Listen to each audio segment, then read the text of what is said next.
기도하심으로 말씀 묵상을 시작하겠습니다. 하나님 감사합니다. 오늘도 귀한 말씀 가운데로 나아갑니다. 말씀을 통하여 하나님을 더욱더 많이 알아가고 또 순종함으로 주의 나라를 이루어가는 저희들 되게 하여 주시옵소서. 예수님 이름으로 기도드리옵나이다. 아멘. 오늘은 계속해서 마태복음 23장의 부분을 나누도록 하겠습니다. 23장에는 종교 지도자들을 향한 예수님의 질책들이 계속되고 있었습니다. 이들의 외식적인 신앙, 그러니까 회칠한 무덤이라고 이렇게 일컬어지죠. 겉은 화려하지만 속은 썩어 있는 것과 같이 겉으로 좋은 믿음처럼 보이지만 실제로 하나님의 뜻과 그 마음을 알지 못하는 그러한 모습들을 예수님께서는 강하게 꾸짖는 모습이 계속되어집니다. 오늘은 그 마지막 질책으로 이렇게 말씀하시는 거죠. 그들은 예언자의 무덤과 의인들의 기념비를 만들면서 우리가 당시에 살았다면 그들이 그렇게 피 흘리는데 가담하지 않았을 것이다 라고 이야기한다는 것입니다.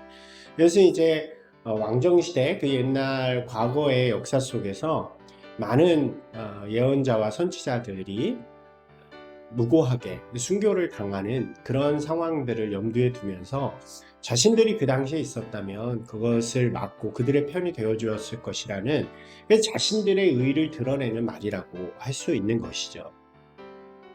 그러나 실제로 이들은 자신들의 길을 방해하거나 또 자신들과 다른 생각을 가진 그 당시에 선지자들과 같은 역할을 한 사람들, 그러한 사람들을 방해하고 죽이는데 앞장섰던 사람들이죠. 그 대표적인 인물이 세례 요한이고 또 이제 예수님도 마찬가지입니다. 결국 이들은 예수님을 죽이는 자가 되었죠. 이 이야기는 무엇이냐면 결국 이들이 무고한 피를 흘리는 자들의 후손이다라는 것을 보여준다고 예수님께서는 말씀해 주시는 것입니다. 자신들이 그러한 역할을 하는 자들이라는 것을 말이 아닌 행동으로 보여준 사람들이라는 거죠. 그러면서 예수님께서는 이제 그들을 향해서 이렇게 말씀하세요. 너희는 너희의 길을 가라. 너희의 할 일을 하라. 이것은 마치 이제 후에 가룟 유다에게 하시는 말씀과 비슷하죠. 내 일을 해라.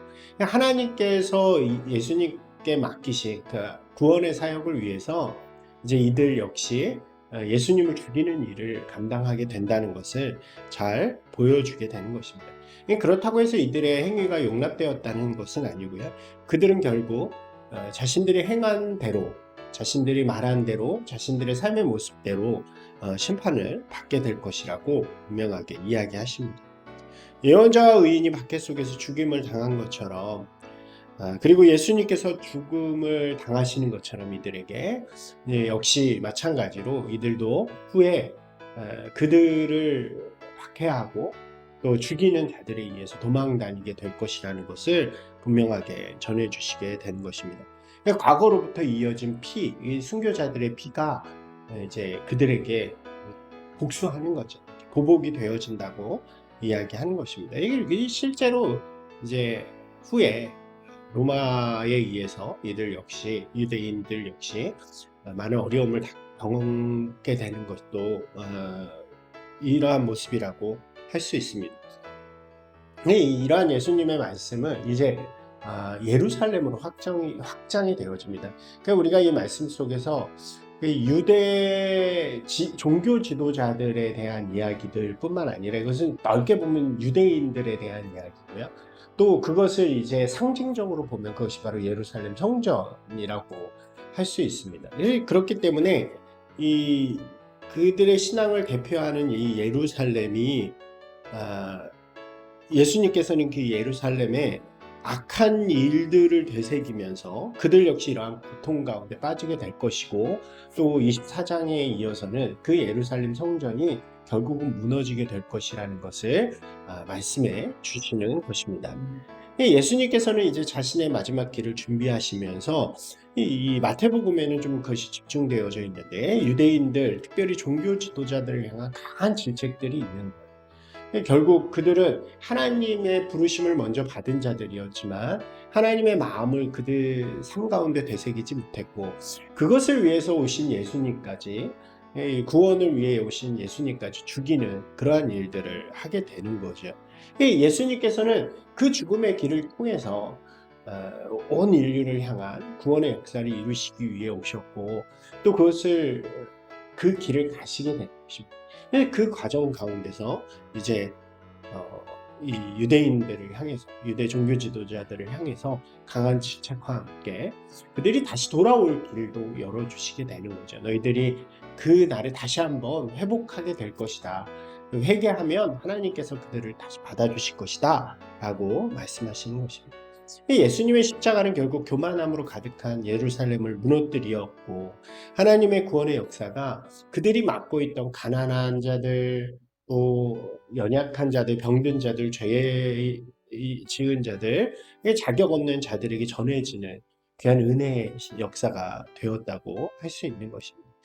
우리가 이 말씀 속에서 하나님의 역사, 하나님의 은혜는 이 세상 가운데 흘러가야 된다는 것을 좀 되새길 수 있죠. 그리고 그것을 막는 것은 하나님의 그러한 역사, 예수 그리스도의 은혜, 구원의 역사를 막는 일이라고 할 수 있는 것입니다.